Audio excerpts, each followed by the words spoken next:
So, Guan Laoshi, could you please introduce a little bit about CLTA? Okay, yeah. Hello everyone. My name is Mei Guan. I'm from Indiana. I'm a Chinese teacher at the Logansport High School. It's my great pleasure to be here, and I'm the leader for CLTA US, the National Chinese Teacher Association, SIG Special Intergroup, K-12 leader, and for our group, we'd like to create a professional platform to connect K-12 Chinese teachers, from which they could update and refresh their Chinese classroom teaching skills and enrich their Chinese pedagogy and methodology. Okay, nice to meet you here. Okay, next one. And today, Jen Coon is with us, and her topic is one tool to embellish, one tool to manage. And she is one of the, she is a best, the presenter of the best presentation for Nebraska at Central State, the best of Nebraska. So we're very lucky to have her today. So also, we would like to introduce their upcoming 3 lectures in the same series. So the next one is going to be Jessie Tu. She is a very experienced Chinese teacher. She's going to present on the implementation of and the strategies on 4 strands in Chinese language teaching. And her presentation is going to be the same time next week. And next, we are going to have Pat Branson, who is the president of Teacher Association for German teachers in Nebraska. And she's going to present teaching history in the German language classroom on May 18th from 3:45 to 5:15. And then we have Daniel to present spiral curriculum design. I think this is a very good one because sometimes we are the only one in our building who teach their language, that language. So she's going to help us to survive when you are the only language teacher in your area. So she's going to present on May 21st, and I saw she is with us today. Welcome, Daniel. So I would like to thank everybody to join us. If you are interested in joining the guest speakers to share your expertise with world language teachers in and outside of Nebraska, please respond to the form, and we are looking forward to working with you. So this is a QR code. If you are interested in joining us to be our guest speaker, please scan the code. And we also have a next slide. The recordings will,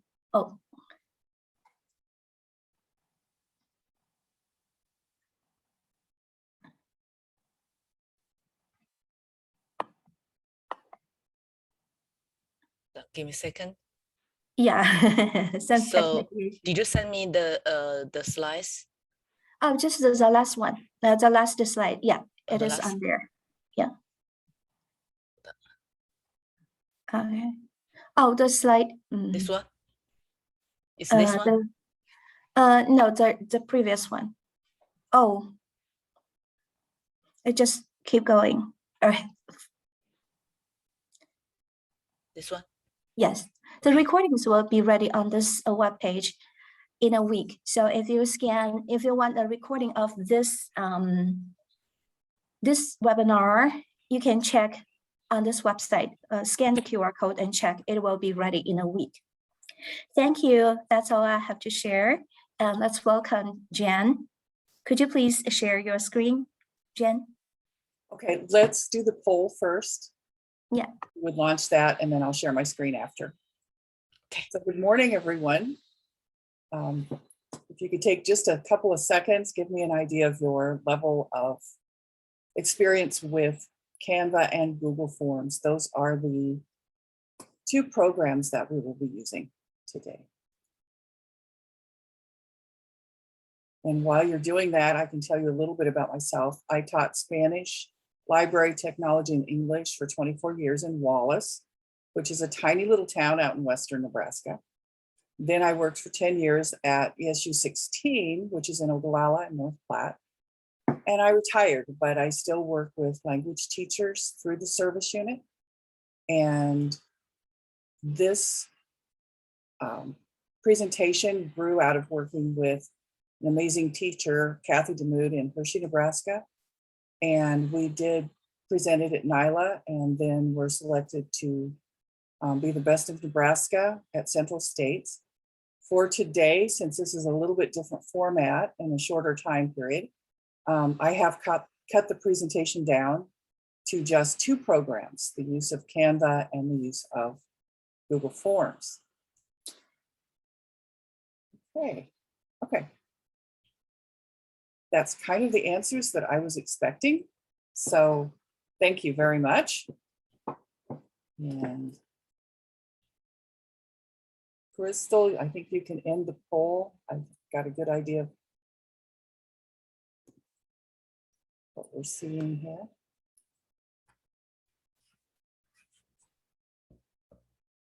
Thank you.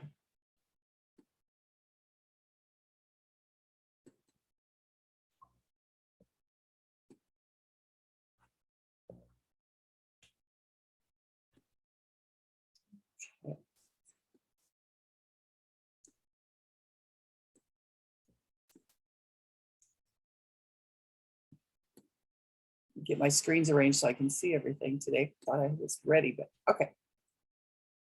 So in the chat room, I am sharing the link to this webpage that I created. If you are going to be interacting in the program today, you will want to have this webpage open because I put all of the links in there that we will be looking at for today. And this webpage will be available afterwards. So give you all a second to get on. If you have not signed up yet for canva.com, it is free. There is a pro version that's available to K-12 teachers, but the free version gets you plenty of resources to work with. So the first part of the presentation today, I will be showing you some examples of how the teachers in our area have used Canva and Google Forms. And then the last part of the presentation, I'm hoping to leave you some time to create some of your own. I will be sharing all of the documents today, plus some templates, so that you don't have to recreate everything that you see. And please, if you have questions, just post them in the chat room, and the co-hosts can let me know if there's something I need to address. It's kind of hard for me to see the chat room while I'm presenting. So just feel free to interrupt me if there's something that needs to be answered. Okay, so the first bit of information on the webpage talks about Canva and gives you the link to go get it.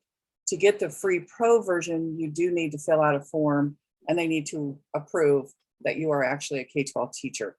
But as I said, even the totally free version is amazing in itself. So first, before I start sending you places, I want to show you an example in Canva of a short story that Kathy created for her class. And she had the text version of it that she created during class time. And I took her story and very quickly added graphics and made it into an illustrated story for the students. So I will read it in English because I know we have a lot of non-Spanish teachers here today. So it's called The Very Bad Day of Mrs. DeMood. So the character of Mrs. DeMood I created with story, no, can't remember the name of it. Story Builder, I think. But that's the only graphic that I did outside of the Canva program. All of the background and everything else is direct from Canva. And I will show you how to access those. So the story very quickly is there's a teacher. She's a teacher in Hershey. Her name is Mrs. Demuth. One day while she's in her class, she says, "Class, I need coffee. I'm going to go to the teacher's lounge for a cup of coffee." She leaves her class and goes to the teacher's lounge, thinking about that coffee. And she's a Starbucks fan. So. The principal of the school, Mr. Steinbeck, wants to speak with her. He leaves his office and goes to her room. When he opens the door and enters the class, he doesn't like what he sees. He's very upset. There's a group of students who are looking at their cell phones. Another group is watching Shrek. There's a boy eating pizza and another boy who's talking on his cell phone. Mrs. Demuth is not in the class. Where is she? She's in the teacher's lounge, drinking coffee and reading the newspaper.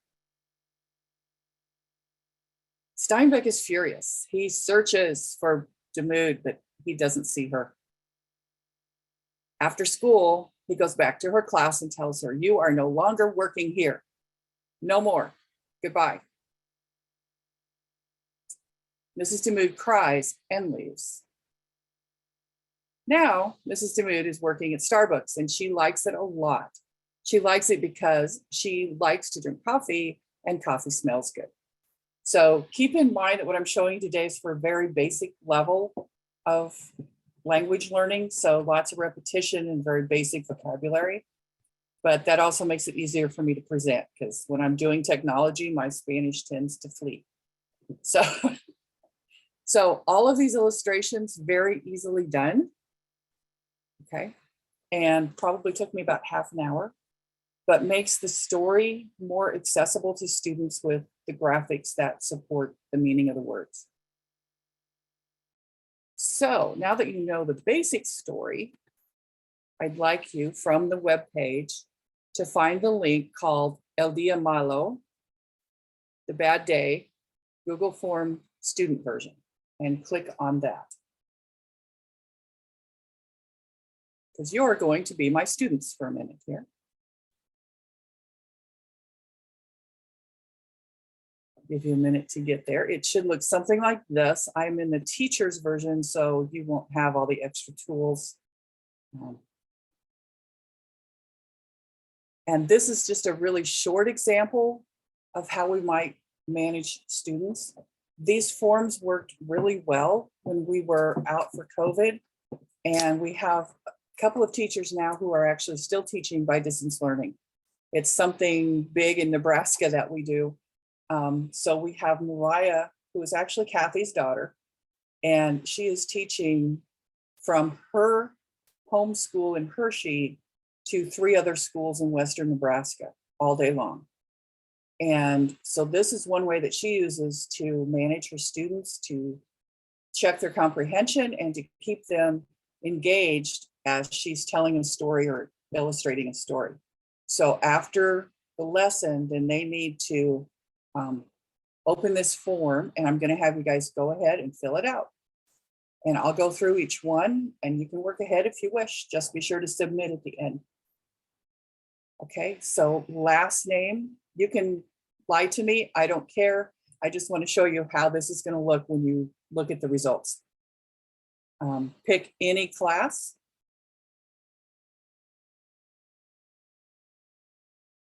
The next one would ask the students if they had read the story, either with the teacher in class or on their own if they happen to be absent.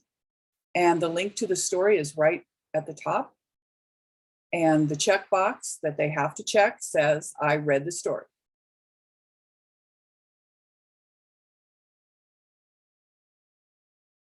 Okay. Then we get into different question types, and you will have access to a template that has all of these.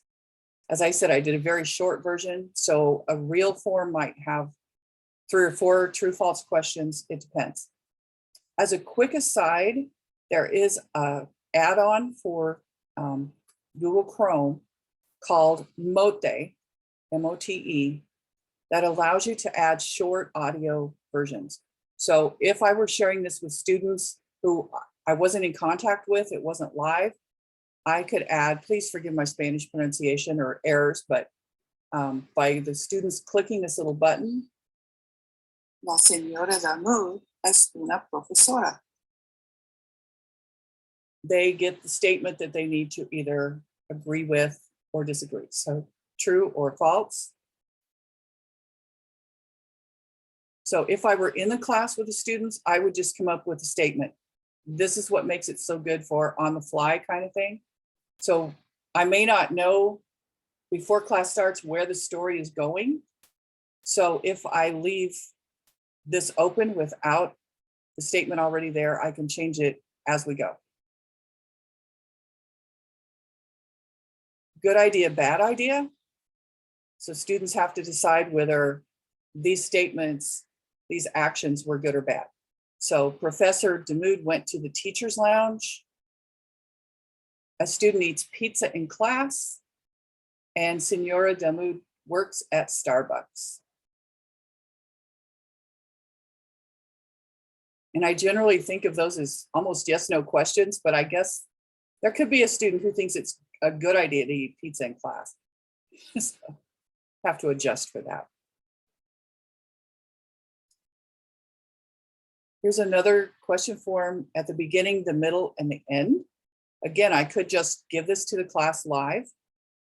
For here, I added the statement in so they can see it. Senora Damoud works at Starbucks. Was that at the beginning, the middle, or the end of the story?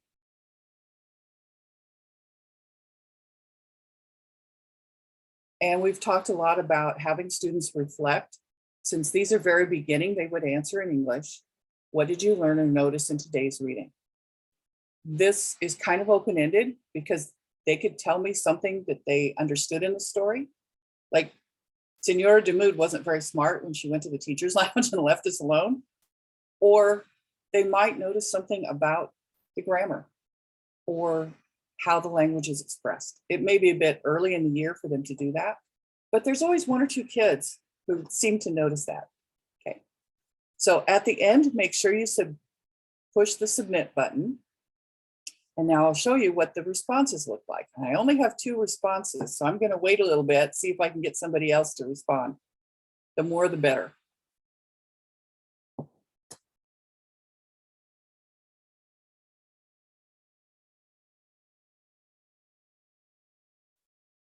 Oh, that's better. We doubled.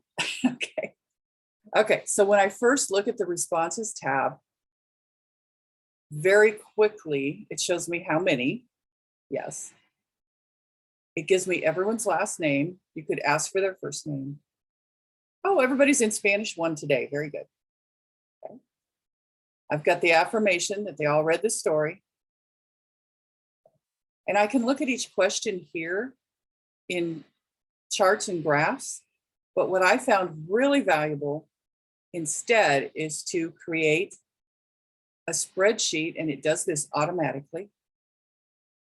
And here's the entire class at a glance.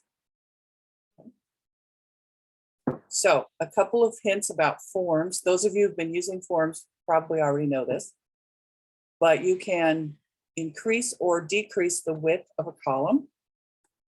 If my computer plays right here. And this I find very handy if I highlight all of the answers and then drag the size. Come on, grab it. I can look at them all, especially good with, multiple choice answers. I can look at them all very quickly and I can see the names of the students. So if I have 10 or 12, I don't have to keep scrolling to the right. I can also see, if I know that the correct answer was true, I can see that 2 people missed it. Okay. I can also take a quick look at their comments and see what's going on. Now, if I had a really long spreadsheet and I couldn't see it all on one page, here's a couple of other things that you can do. Under View, you'll find an option to freeze. So I would freeze the top row. And that way, as I scroll down, that top row stays there and shows me the questions. And I can also freeze the columns. And I think I'm going to freeze, yep, 2 columns. So I have the students' names, and as I scroll to the right, those names will stay there. So I'm going to go back and just take a quick look again here at the questions. You may have noticed that I had some really funny looking labels at the top. So in the spreadsheet, these don't take up much space. So this is true, false, question 1. Good idea, bad idea, number 1. So by naming each question with something really short, almost code, when I come here, I don't have to look at the whole question written out. So that's the reason for those. Totally optional. It just seems to make it easier to get things close together. Okay. So I'm going to check the chat room. Any questions on that part so far? Oh, the columns together. Okay. So if I click on one column, I'm clicking on E, hold the shift key down and go over to I. It selects those columns. And then anywhere that it will allow me to get that arrow, I can click and either expand or decrease the size of the column. So if I have 20 questions, I want to make the columns as small as possible so that I can see the student name over here on the left and check their answers. So I can also sort by any column. I could sort by classes. Oh, someone put Spanish 3. So let's sort by classes. If I'm in column 3 or C, excuse me, I can sort by column C. And now it will organize the classes in order. And then I can go to column B, find the right one, and sort by column B, and it will put all of the names in alphabetical order. Okay. And I should have done that first before I did classes, but I could sort on classes again. There, and now they're alphabetical order and sorted by class. So that would make it really easy to do the grades. Because again, as I look across, I can see where students had different answers.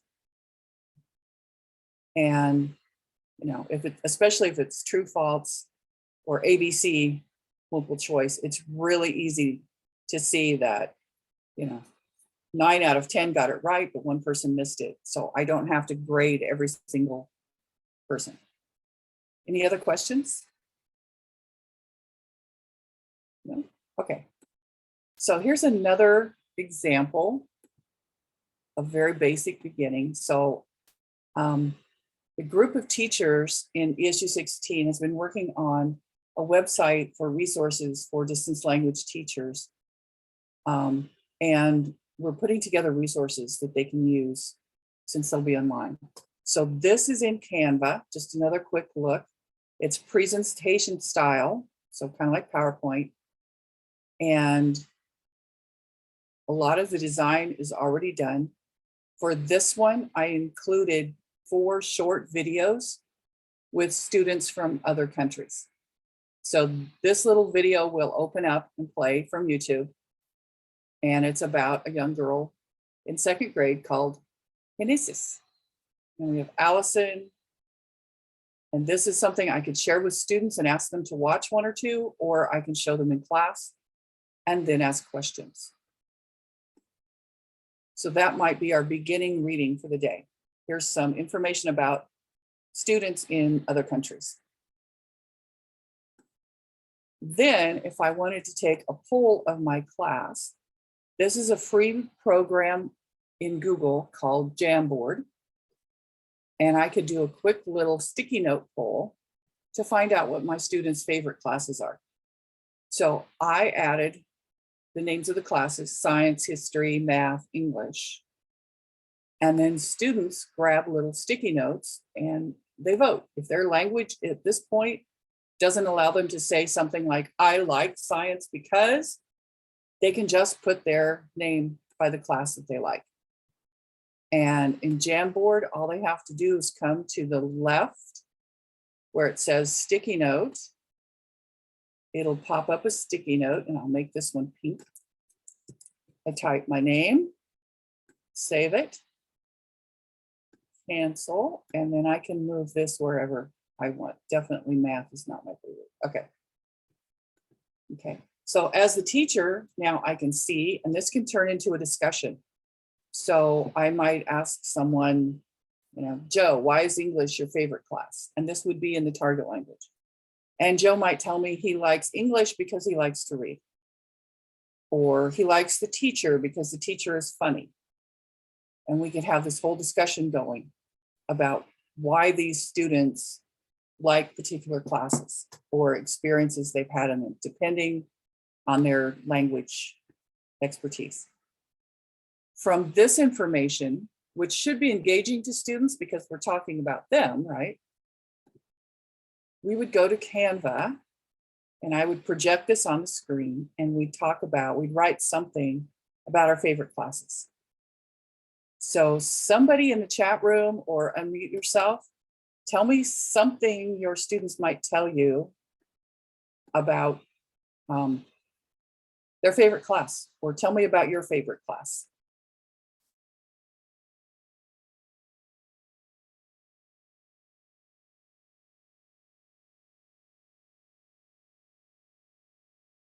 We're gonna have to start calling on people. Crystal, what was your favorite class? My favorite class is actually math class. Okay.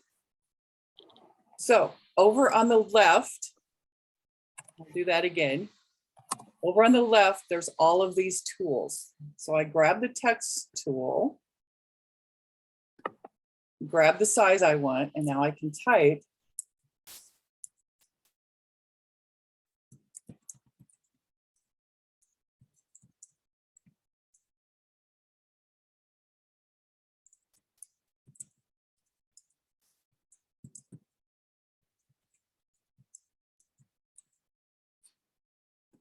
Okay. And I may have had to take notes while we were talking over the Jamboard, but you know, now we can start adding details in here.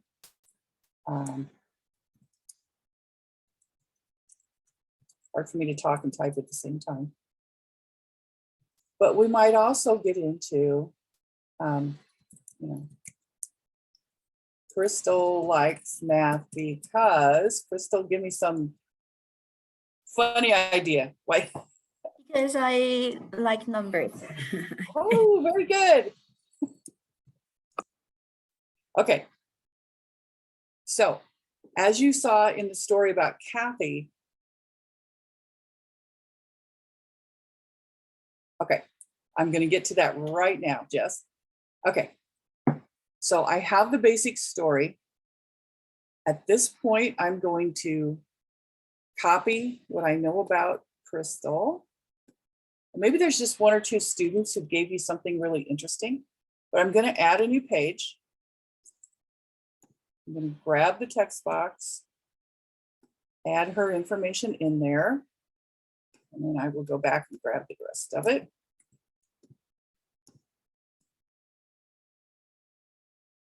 Well, that didn't work real well. Let's try that again. Okay. So now we know these two things. Okay. If I want to add pictures, I will go to the left to the tool called Elements. And I didn't really prepare ahead of time, but I could have added student pictures in here myself. Like, I can't just copy paste them. Like, I could take a screenshot of Crystal right now, but I couldn't paste it in, or maybe I can. Sometimes it works, sometimes it doesn't. Let me try it. Oh, it did work. Okay, so there we have Crystal, right? And my last search was on math. And I'm going to search so I can have photos of math. I can have graphics, videos, even audio. So I'm going to grab a photo. There we go. She loves math. Okay. And if she had told us something about the teacher being funny or some funny thing that had happened, all I have to do is come up here and search. Maybe they were counting dogs one day. I don't know. In math class in elementary school. So then I can also add more target language by speaking to that student or the whole class and ask them which picture should I choose. You know, Crystal, do you like picture number 1, number 2, number 3? Do you like the brown dog, black dog? I like the black and white dog. Okay. This one? Yeah. Okay. So we've just added a little bit more discussion in there, a little more language by asking her to select. So we're getting more language going there. Okay. And then in class time, you know, we could go ahead and talk about other students as well. So just a quick repeat, text box. And it has all of these fancy texts, which I generally don't use. It's taking a minute to load. Because I've really found that especially with beginning students, the more basic the font, the easier it is for them to read it. Oh, I see Jess likes calligraphy class. Let's see what we can find for that. So she might like a fancy font. So I will highlight. I can go to my font box at the top, and there are hundreds of these. Okay. So I could ask her, which of these would you like? There's probably way too many choices.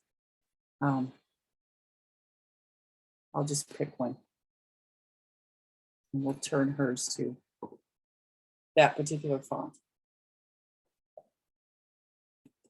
You can also add colors, just like you normally would. Let's make hers green. Increase the size. And then you've got your normal tools for formatting.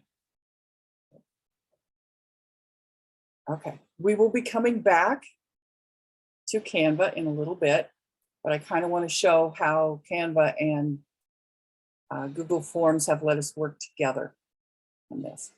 So back on the web page, if you would find the link to Google Forms student version, Las Clases Favoritos. It's the 1, 2, 3, 6th one down, and go to that Google form, please.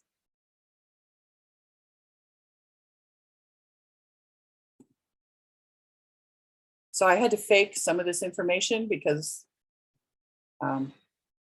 we didn't have class with you guys. I will show you in just a few minutes how to get your own banner at the top. Please go ahead and fill in your school or town, your last name. And in this one, we have a quick check-in. How is everybody feeling today?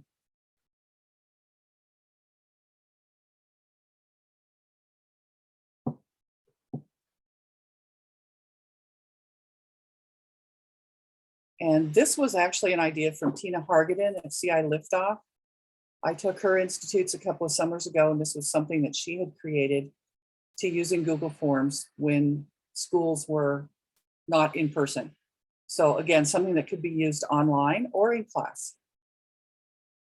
This is searching for cognates, again, very beginning. Math class is very popular. Yay, Crystal. The teacher of math is very popular. Many students like math class. The class is very interesting. So this question simply asks a quick translation. Which word means interesting? And they're highlighted in color, so they just pick the color of the word that is interesting. Now, if color is a problem, may have colorblind students, you could also just label each one 1, 2, 3. And those could be the answers, 1, 2, 3 at the bottom. Now, in the template ones, I think I show how Tina used these to provide embedded readings. So the first reading was very, very simple, something that everybody in class can read. And then there would be another question with a little bit higher level text based on the same information. So just adding more details, adding more language, but the same type of question. And then the third one was the challenge. And it was optional for students. And I'll show you how to make things optional right here. You should see a little red star. That means that this question is required. I can turn it off right here and it becomes optional. They do not have to answer it. But required then shows a little, I don't have it on mine because I'm in the editing mode, but there'll be a little red asterisk that shows that it's a required question. It won't let them go on without answering. Okay. True, false question. Okay, here's your statement to mark true or false. Crystal loves history class. True or false?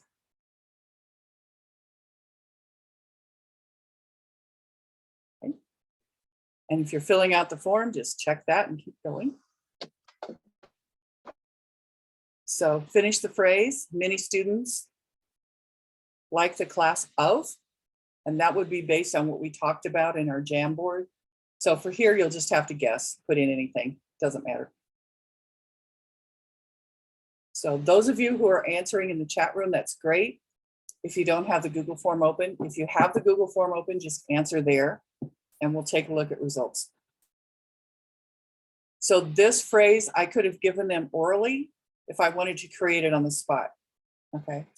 So since we didn't really talk now about how many students like classes, I might go back to what someone told me, just likes calligraphy. Oops, just likes, and they would have to fill in the word calligraphy. And then the last question form here is, who said it? I like history class. And they could still see the Jamboard, so they could go look it up if they wanted to. So all of these question types, yes, they took some time, but I'm going to share them with you so you don't have to recreate them in the template. And it gives a visual indication to the students of what question is popping up, especially for those students who might have trouble reading. This will let them know, oh, this is a true false question. This is a beginning end question. That visual stimulus really can help a lot of students understand the question better. So this is the template that you have a link to, and it will force you to make a copy. So you will get it into your drive. But here are the question types that we have currently developed. There are 14 of them. So this one is just a story visual. So I read the story. 2 truths and a lie. They have to pick out which statement is the lie. Fortunately, unfortunately. So if we go back to Senora de Mood's story, what was something that was fortunate or unfortunate about that day for her? Well, fortunately, she got coffee. Unfortunately, she lost her job. And this is a little bit higher level question because they have to type out the whole answer. At the beginning and at the end. So the teacher reads them an action from the story. Like I said, Senora de Mood is working at Starbucks. That would be at the end of the story. If it's a longer, more involved story, you could even do beginning, middle, and end. So where does the action take place? True, false, we've done some with. We've got before and after. Did the action take place before or after? So Senora de Mood went to drink coffee in the lounge. Did that happen before or after she got fired? Finish the sentence. We did one of those. We did good idea, bad idea. We have I agree or I don't agree. So Starbucks coffee is very good. I agree, I don't agree. It's a good idea to eat pizza in the class. Who said it? Similar and different. Again, a little bit higher level question where they have to come up with the answer themselves. There's a couple of in search of cognates. So if you did a story in class and just had it on the board or on the screen, you could ask them, whoops, this should be a different kind of question. They don't have an option. This should be a paragraph question where they then type in, and they might even be doing it in English, you know. So in the Senora de Mood story, the cognates they should have heard would be like coffee, class, student, and they could just type those in and you can get an idea of what they're doing. Or the in search of cognates could include the actual reading itself, as in this one. Short response, any question you want to ask, that's a short response. I could ask, who liked math class? Who liked calligraphy class? And then again, the reflection at the end, kind of the exit ticket, so that you have it in your spreadsheet and can take a look at it later.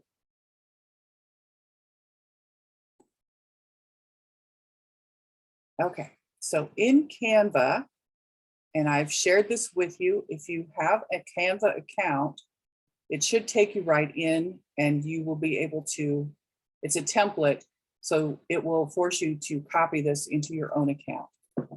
Otherwise, if you go, you'll just be able to see them. You won't be able to actually save them to your own account. And so these again are the titles or the banners for each question type. And yes, they're all in Spanish. If you want me to change them to English, I can, but if you have Canva, all you need to do is come in and highlight the text and retype it in whatever language you want. Okay, and that's true of all of these. They're just text boxes over graphics. So any one of these could be turned into a different language. Okay. And if you don't like the graphics, you just go over to your elements and find something you like. There's also an option tool for backgrounds. So if you don't like the true false background, you could turn it green or clouds. It's entirely up to you. Okay, now I got to put that back the way it was. Or you'll get this and you go, what's going on? And maybe we'll just leave that one that way.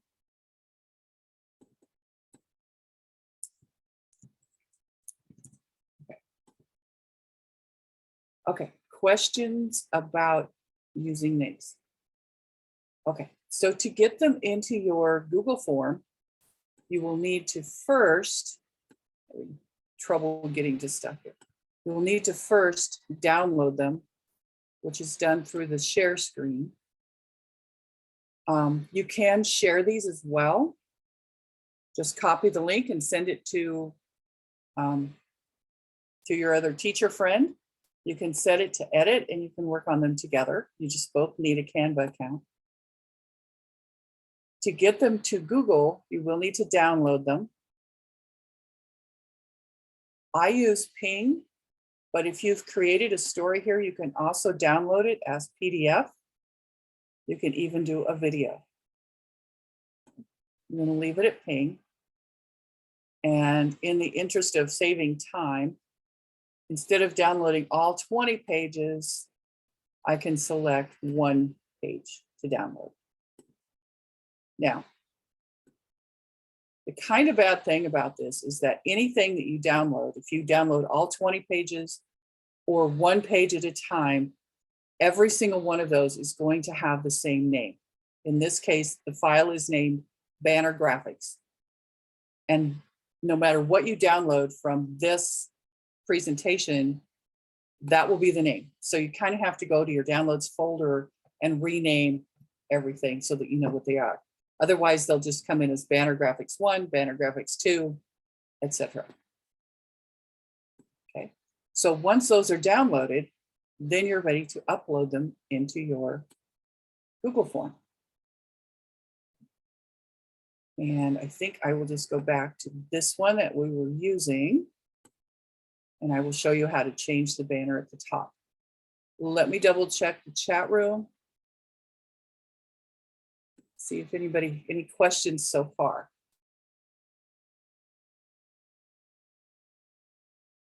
Okay, so to get these into your Google Forms, you will notice a little art palette icon at the top where you customize the theme. And for the header, I'm going to get rid of the image that's there, and then I'll go choose an image from my hard drive. Or I could choose one of theirs. I don't have to have my own. I will upload, browse to my hard drive, and hope I remember where they are.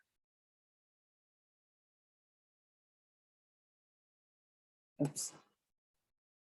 Okay.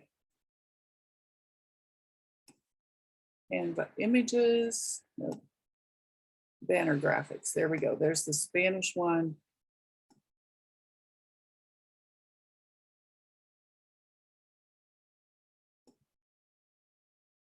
And you do have some adjustment there if you want. And it'll take a little bit for it to come up. But then you also have options for theme colors, background colors, font styles, that kind of thing. Okay, so that's how you get your banner at the top. To get one in a question, I'm going to come down here to the end. I will create a new question. I have to find it. Always pops in an odd place. So normally the question would go here where it says question. But this is the area that I've been using to do the labels, because this is what comes up in the spreadsheet along the top row. So I could just put the question there, but I know I want this to be a true false question. So I'm going to label it TF2 because this is my second one. There's a little image icon. Again, I could use any of these to go get something, but I know that those banners that I created are the right size to fit. So I'm going to find a true false banner.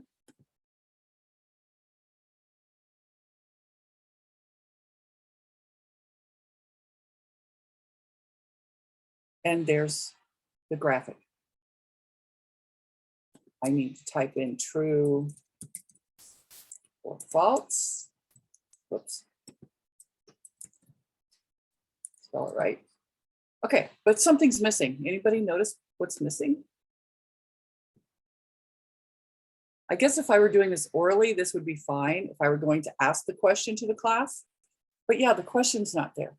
So the workaround, you'll see on the question, on the graphic cannot be selected. You get these 3 little dots, which is a drop-down menu, and it has add a caption. And that's where I can type the question or the statement. Okay. And then that looks exactly like what you guys were doing a little bit ago when you were actually answering the form. So these question things in the template are already formatted to the right size to fit in Google Forms.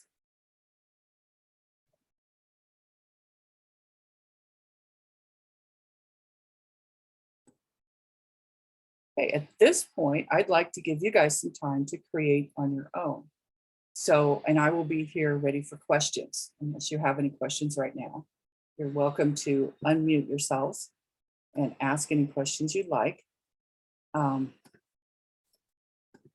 the web page, you have the links to the banner graphics and the link to the cognate readings.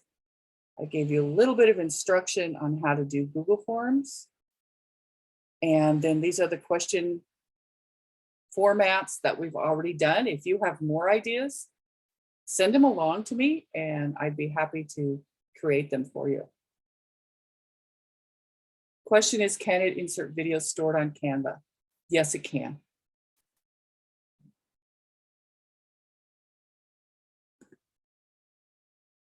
Let's see.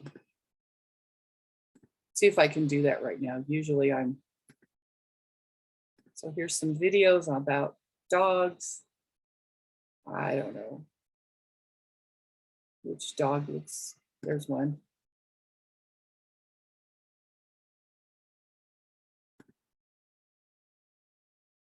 This could be because my internet is really slow. Let's try that again. Now, sometimes effects and things won't work unless you're in presentation mode, which is also something I forgot to show you. So under the share,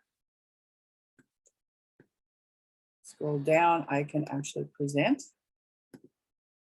And then it looks a bit more like PowerPoint. So I can choose a cursor that I like. There's the dog. And if there were sound, you'd be able to hear the sound.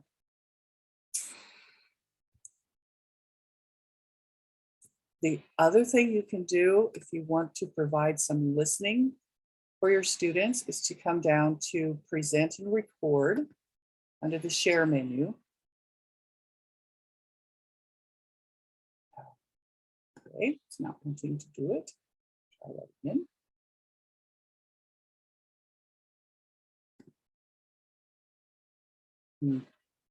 Maybe it's because I've already done it, but I didn't save the link.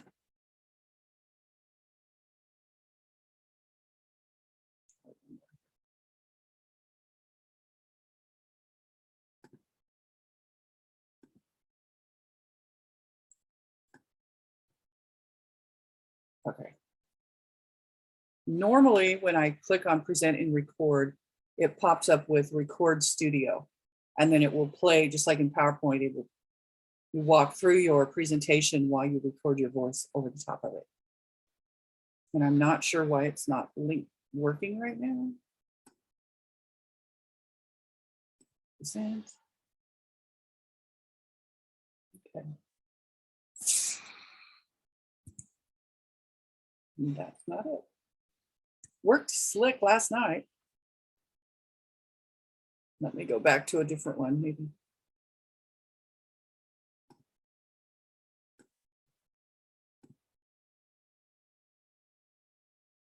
Don't you love technology? Oh, here we go. This one's going to work. So go to Recording Studio. Give it a minute to find the camera. And I had to go into my settings on my computer and allow Canva to access my camera and microphone. Start recording. The very bad day of Senora de Mood. There is a professor. She is a professor. You get the idea. We end recording, and then it will take it a little bit to process that. And if it's a long story, it'll take a few minutes.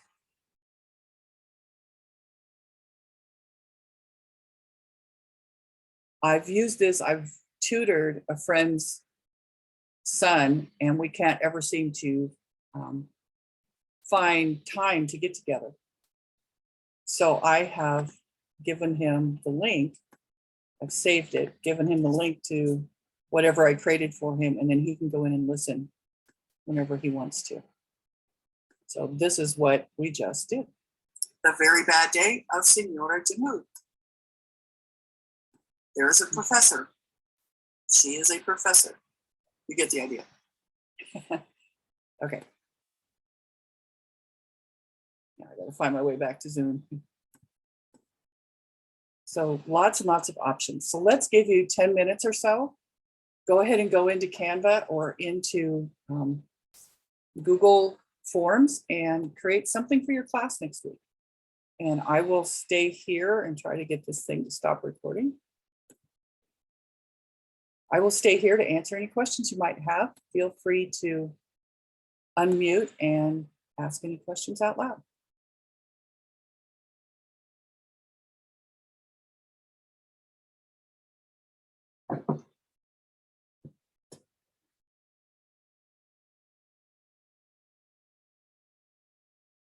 You're very welcome. Let me know if any of those links don't work and I will make sure they are shared.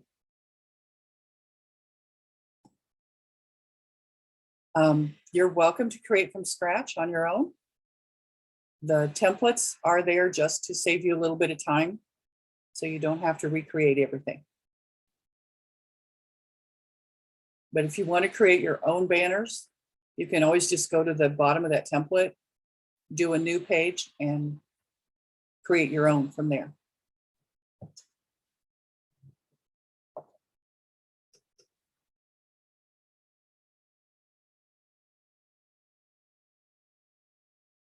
Thank you for all the thanks. A big part of this inspiration goes to Tina Hargaden and to Kathy and Mariah. Tina Hargaden actually came up with this idea, and Kathy and Mariah and I have worked together so that I can help them have things they can use in their distance learning classes. Since I'm retired, I have more time to mess around with these kinds of things. Because it does take some time if you're not used to working with the programs. So Jen, there's a question earlier in the chat. It asked, how about embedding videos from YouTube? Can we embed videos from YouTube to Canva? Yes. Let me go back and grab this one. These are embedded videos. And let me create a new page and see if I can remember how to do that.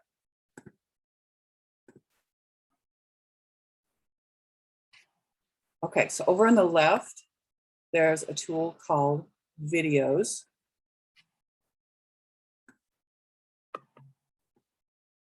Oh dear, it's been so long since I did those.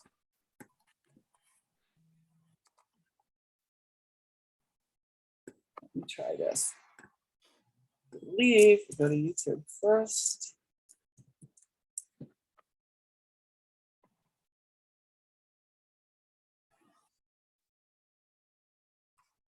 Oh, I don't know. Let's find a lesson. Find something.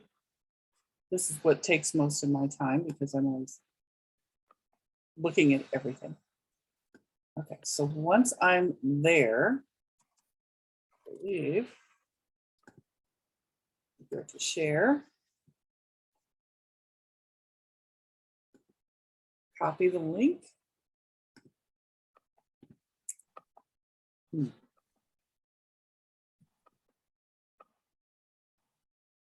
And I just pasted the link direct from YouTube. And when I'm in present mode, I don't want to record, I just want standard. It works a little better when we're in present mode, but you can do it the other way as well. And so there's the video from YouTube that I just added in. Okay. I used to have to go through all the embed and size it up and everything, but.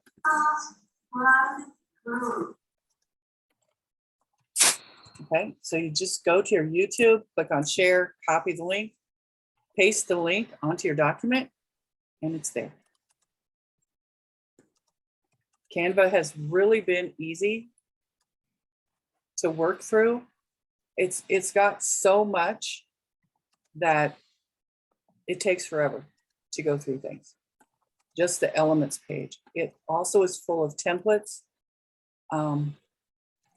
And when you do a new create a design from the home screen, you have all of these options. They, you know, over 20 options of what size, what shape, whether you want a presentation, whether you want a newsletter. And it's pretty much all automatic. Any other questions?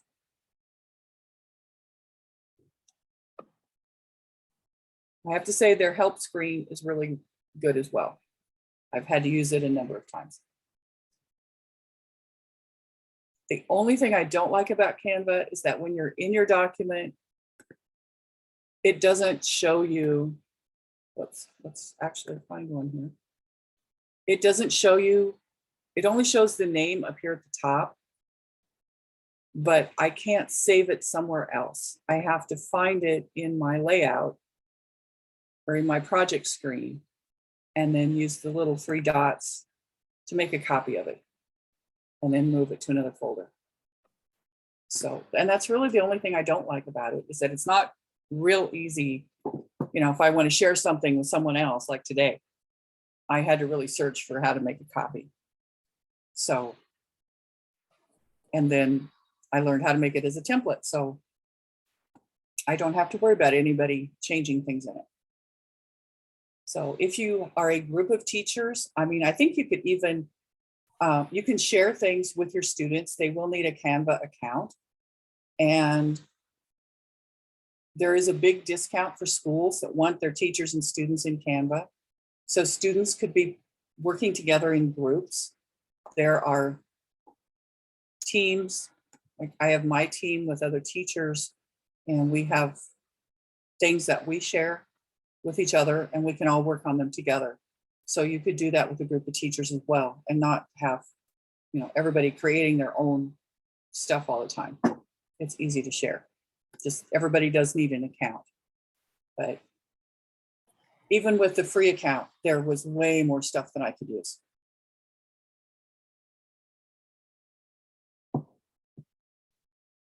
So can we have students work in groups when we have a free account, or do we have to have the pro account? Yeah, you can do it with a free account, but each student will need their own account, which then kind of gets into how does the school want to regulate that? So it would probably, it's not real expensive. I put the link to that on the webpage. It'd probably be better if the school paid for their accounts, and that way they would have all the options available. At this point, you can share something with someone else, but again, they have to have the account, the free account at least, to be able to see it. But yeah, I have several teachers, and we just share, you know, Kathy shared her story with me and I illustrated it, and now she has access to it. So everybody needs to be aware that if you're sharing a document, any changes that one person makes, that changes the whole document. So like in Google, you know, you have to be aware of that. Or you just share it as a template like I did today, and then it forces that other teacher to make a copy. So they're only messing around with their own document and not mine. Can you show us how to share a template instead of the document? So we always have our own copy and You bet. Okay, so here's the banner one. I have to keep moving windows around because I can't see all my options. And I go to share. And I go to, I believe it was template link. And then it comes up with this. Anyone with this link can use this as a template. Sign in is required, but you won't know who has made copies of the design. So we just copy the link, and that's what you share. okay. Yep, so really easy. This really helps. Sometimes we want to keep things our own way, but we also like to collaborate. Yes, and you can do the same thing in Google, not quite the same thing, but let me see if I have something in Google here. For example, if I wanted to share this document with you, so what the links that I shared with you were the student versions, so you won't be able to change the original. If I wanted to share the teacher version with you, but I didn't want you to be able to change it, when I copy this address up here at the top, you see where it says edit right at the end? I would just change that word edit to copy, And then I would share that link, and I'll put it in. So I shared that link with myself, and now it's forcing me to make a copy. And that way you can protect your work and still share with other teachers. So now you'll notice it says copy of Un Día Malo.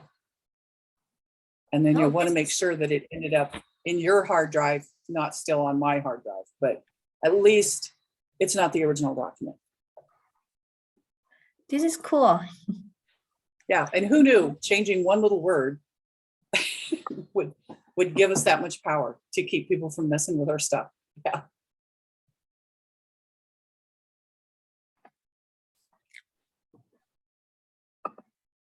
Thanks for sharing. This is a really cool idea. Yeah. Good. Yeah, I've made it simpler because I thought on a Saturday morning and it's just an hour or hour and a half. We really don't have time to go through everything that we did for Central States. And without Kathy, I wouldn't even attempt some of the things because, you know, there were some things like GimKit and things that she's very familiar with that I'm not. So, but sometimes starting out with just one or two pieces of technology and learning them really well makes it a lot easier, I think, to incorporate in class. And I did, you know, I showed you Jamboard just for getting student input and the Mote add-on, but those are certainly not necessary. And, you know, we have teachers using these Google Forms, even when they have live classes, because there are just days when students need to focus on something that's not you, you know, or you need to make sure that they are focusing on things. And so very easy to grade. And if it's students that are outside the class, they have to be gone, then this is still a way to hold them accountable. Yeah.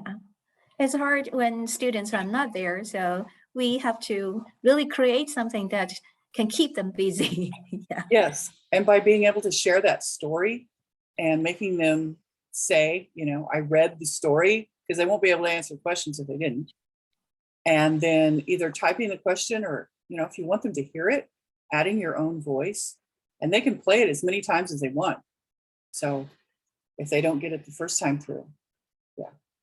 Yeah. I substituted here locally about 4 or 5 years ago for second semester, and it was in person. But I found out that from the 1st of March to the end of the year, we were lucky to have 1 class a week with everyone there. So being able to use these Google Forms and post them in their, you know, like Canvas with an S, or whatever they're using for student management, they could just click on it and they could go do the work on their own. Not as good as being in class, but it still gave them a way to make up the work. That was actually pretty simple, I think. They can do it on their phones too. Yeah. They have good young eyes and they can read this stuff on their phones. So, and we really have found that using the graphic things for the questions really helps. Yeah, that's true. Yeah. A lot of students are actually visual. They do not want to read through the instructions. Right. Yeah. And after they do these a few times, it's just automatic. Oh yeah, this is the good idea, bad idea. You know. Yeah, yeah. So, yeah. There's a question actually for you to address in the chat.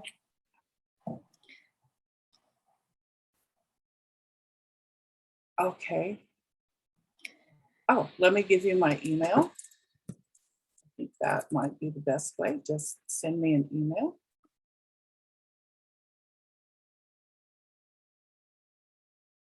Yes, absolutely. There's my email, and I'm happy to answer any questions you might have.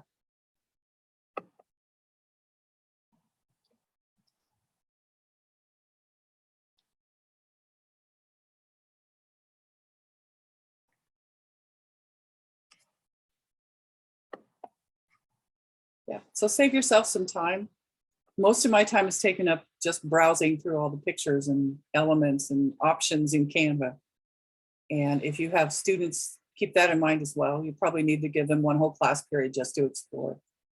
And it seems like a waste of time, but when we were teaching students to use PowerPoint, we found if we gave them a whole class period just to explore, look at all the options, then they knew the program and they could produce some really good PowerPoint presentations. But if we didn't do that, then it took them forever because they wanted to play with every bell and whistle and put those in their presentation, which was not a good presentation. So just giving them time to actually go in and play around and figure things out is good. Yeah. But as you could see, you know, in class, I can also do it really fast. Only give them 2 options or 3 options. Crystal picked the black and white dog very quickly, and we were off again to the rest of the story. So it can also be very quick. Actually, I like it very much because sometimes when students are not in front of you and you do not, when we are, we are teaching, sometimes the students just get lost. So I like your way to engage them a little bit, pick your favorite on the spot. And at the same time, maybe students feel like, oh, okay, the teacher really cares about me, whether I'm here, and he or she wants to know about me. Yeah. Yes, it's very important. They could also just answer in the chat room if you're doing it through Zoom, or through Jamboard or Padlet. You know, there's lots of those little poll things. But we've also used this Google form for the whole class period. So at the beginning, we asked them to fill in their name, period. How are you feeling today? And then, okay, put that aside, keep it open, because if they close it, it'll go away and they'll have to start over. But, you know, pull that to the side, and now we're going to do a story. And then after the story, we go back to the Google form and we do 2 or 3 questions. And then we go back to, you know, what other activity we're doing, and then back to the Google form. So it's sort of a guide all the way through the class. And they just have to make sure they submit at the end or it goes away forever. So that's one of the drawbacks of Google Forms, but, you know, they quickly learn that they have to make sure we get all the way to submit. And then I had to learn that we don't always get to the last 2 or 3 questions. So I either have them type in gibberish or numbers, or I make sure that those are not required questions. And that way, if we run out of time, they can still submit without running into the requirement that they have to answer every single question. But it's a good way to do exit tickets too, because then you have that in your spreadsheet and you can always go back and visit.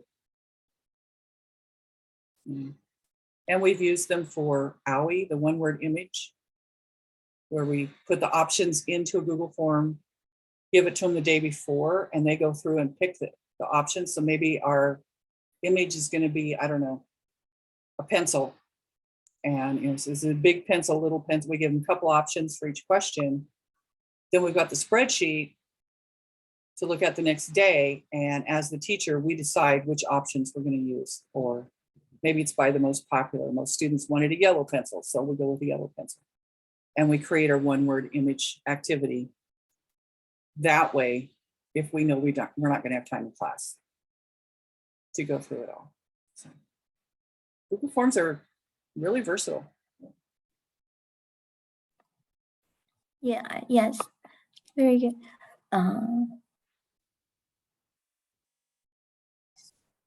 Jen, can I ask you a question? Can I add the recording to your this webinar, and also your site to the newsletter for May, so that everybody gets a newsletter can also see what you have shared? Is that okay? Of course, and you can add the link to my webpage so they can get to all the resources. Oh, okay, great, thank you. You bet. These webinars, I think, are wonderful. And the fact that there's recordings so teachers can, you know, watch them at any time is really helpful, because I know there's a lot of teachers that are busy today and couldn't come, but they're looking forward, you know, to browsing the list of webinars and being able to pick and choose what they want. Yeah, yeah. It seems we do not have any more questions.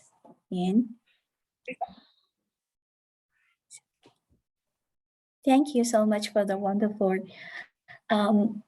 presentation. And I use Canva and also Google Form, but you really show me some new ideas. It's very interesting. It's very helpful. Yeah. Good. Yeah, it was, without Tina Hargadon, I wouldn't have figured this out either. But once she showed us how she was using them, this is amazing. It's worth putting some time into. Like I said, some of our teachers are using these for distance learning, so they found them very helpful. Yes. Hello, Jane. I have one question. Yes. No, it's the time for for the end. But you mentioned about Tina Hackerton, so I'm wondering your teachers, you also use her teaching style like comprehensive input, CI teaching. Yes. You're in her group. Yeah, some of our teachers do.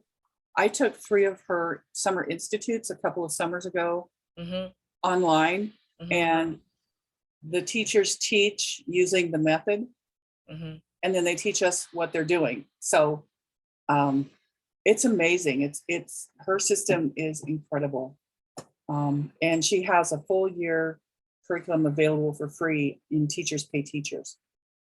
So some of our teachers use her things, and some use Somos by Martina Bex.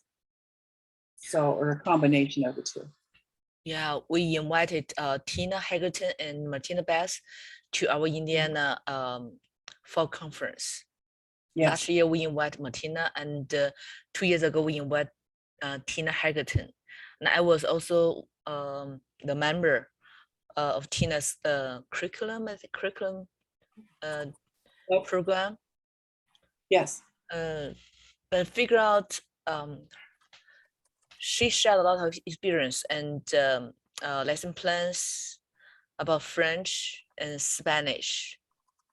Right. Not too many Chinese. I think she's working on German and possibly Chinese. I think it's maybe in the beginning stages. But when I took her institutes, one was German and one was French. And so, I learned a little bit of French and I learned a little bit of German through her methods. Okay. And then I could apply those to Spanish. She's got the materials out now. Wow. At the time, she didn't have the Spanish materials out. So I just kind of developed my own. But great. Yeah. So yeah, her latest trainings have been on her, what am I trying to say? Daily process, the 7 steps in the daily process, and that it repeats every day, kind of like math class does. You do this, and this every day. So for language teachers, it seems boring because we're not used to doing things in a 1, 2, 3 kind of thing. Right. But the teachers that have been using it, in fact, Tiffany Dalton from Waverly came and gave us a workshop in March. And she's doing a lot with assessment and reflection in her classes, and she's using Tina's materials. She would be an incredible presenter, Crystal, if you ever need somebody for a workshop. She gave us a day-long workshop, and she said, it's the same steps every day. It's, reading input, oral input, yada, yada, all the way down to reflection. But there are so many options within each of those steps that the students don't ever really notice that it's the same plan every day. And it makes her planning so easy. It's like a because routine, she knows it's going to be a reading passage. It's going to be a this, all the way through the 7 steps. And they do it every single day. If classes are short and they have to go off to the next day, they just finish the process and keep going. And yeah, I'm not teaching anymore, but if I were, I would be definitely following. And then for Tina to have her whole first year curriculum for free with all the resources already made, all the readings done, everything's there. I think for any beginning teachers would be amazing. Do you have her contact information? I would like to invite her. Yeah, I do. To be our speaker. Yeah. Okay. Yeah, I have her contact information. Yeah. We should definitely invite her. Yeah, I could help you to invite her. Even she's amazing. Yeah, and she's doing new stuff because when COVID came, She started rewriting all of her stuff for online. So now there's the two versions. There's the in-class and the online. And they're very close, and Martina Bex did the same. Took her materials and put them for online. So yeah, and it leaves enough openness to the design that if a teacher has their own thing, you know, like I want to teach about Day of the Dead. If that's not in the curriculum, you just add it in. You just follow the same pattern and you add it in. It's really easy to add in Senior Woolly or, you know, whatever items or cultural things that a teacher wants. It just slips right in there so easy. So yeah, I would highly recommend Tina and Tiffany Dalton from Waverly. And Tiffany Dalton Lopez.